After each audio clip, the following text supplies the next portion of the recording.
Hi, Dr. Valerie Baker with you today with another controversial topic.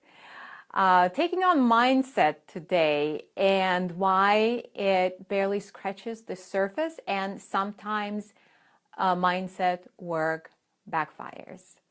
So hold on to your rotten tomatoes. Let me know what you think in the comments once we get rolling. But first, I want to recap the video I did last week where we talked about why the law of attraction doesn't work in certain circumstances. And that circumstance is created, although the circumstances may be different, but what they all have in common is our state of being closed as opposed to open.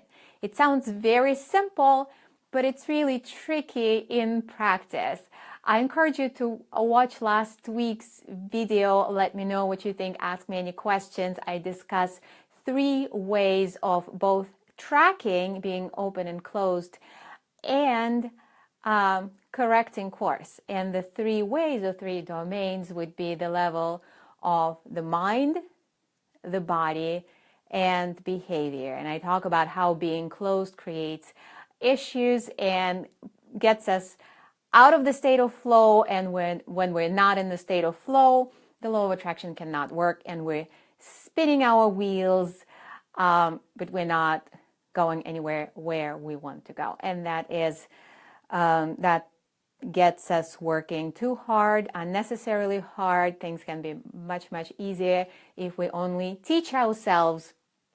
And it's an absolute learnable and teachable skills to be open as opposed to closed. But today I want to dive in a little deeper in this open-closed dynamic because it has a valid reason for existing. Closed is not bad. It is protective. Our evolution has endowed us with a reactive nervous system that signals danger, and when it picks up on danger, the amygdala fires, the stress hormones release, and we close in our body. The body arm is up. There is muscular tension. There is postural change. The breathing pattern changes. Yes, we become closed, but we're also ready to fight, flight, or flee, right? So it's very adaptive. And so I want to talk to you about why mindset work does not address that and why this may not be enough. And I had a great conversation earlier today with a remarkable woman. We were talking about women entrepreneurs and how brilliant they are. Everybody we know is fantastic, heart-centered, and how we tend to hold ourselves back from being visible, from playing a bigger game, from even having discovery calls with prospects.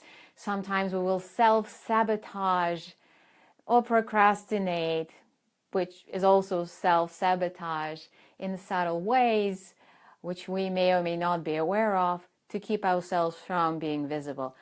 And the truth of the matter is, it has never been safe. Think about it for a moment. It has never been safe for a woman to be visible.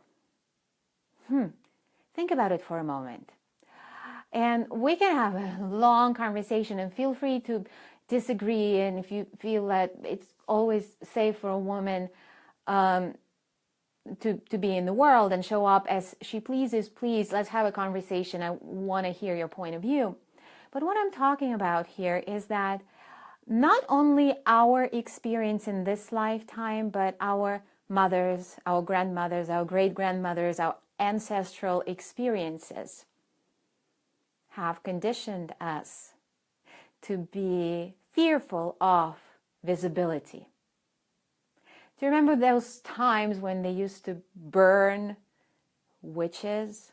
Who were witches? They were women who showed up and were visible and in their power. This is a huge ancestral wound that we all carry in our DNA. what else?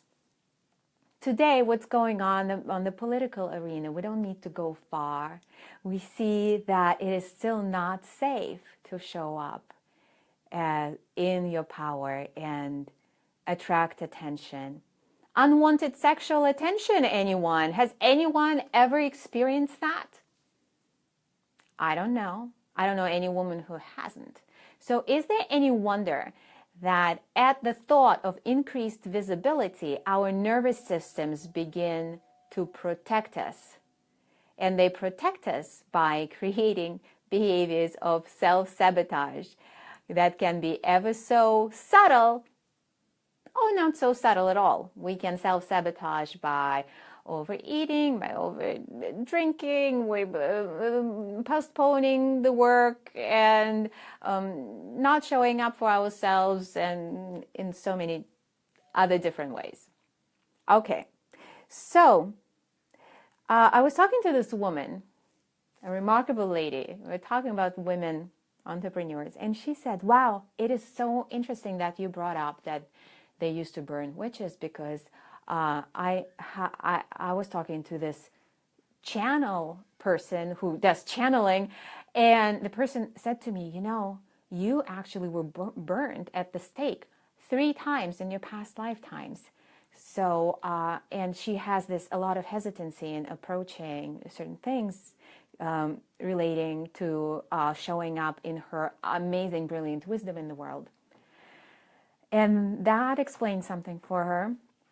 So whether or not you buy into this whole concept of past lives, I'm certainly not selling it. I myself do not believe in anything, but I will consider everything because I do think that we know a lot less than we don't know. So this is one point to that. But also, in addition to that, in this lifetime alone, there is nobody living on earth who hasn't experienced trauma from the moment we were born to when we started living our lives. And hi, sweetie. The world is a pokey place. So sooner or later we get hurt, we get wounded somehow. And that trauma is stored in the body. There is no way to think our way out of it. And this is where this whole myth of mindset work comes into play, and this is where it is dangerous. What's dangerous about it is that when with our conscious mind, we engage in affirmations of positive thinking, but our subconscious conditioning is contradicting that.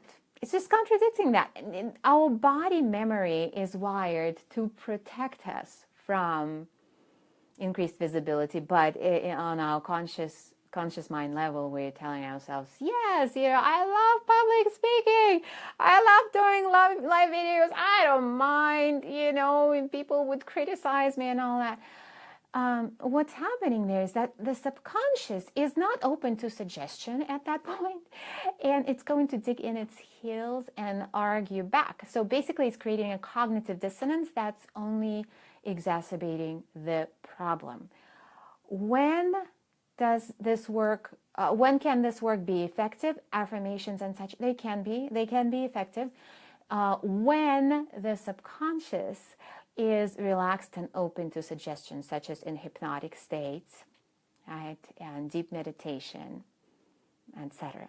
So let me know what you think in the comments, and if you have any questions, I would love to continue this conversation with you. I will be with you again next week. I will check back in and check your comments and questions. In the meantime, until then, stay in your heart.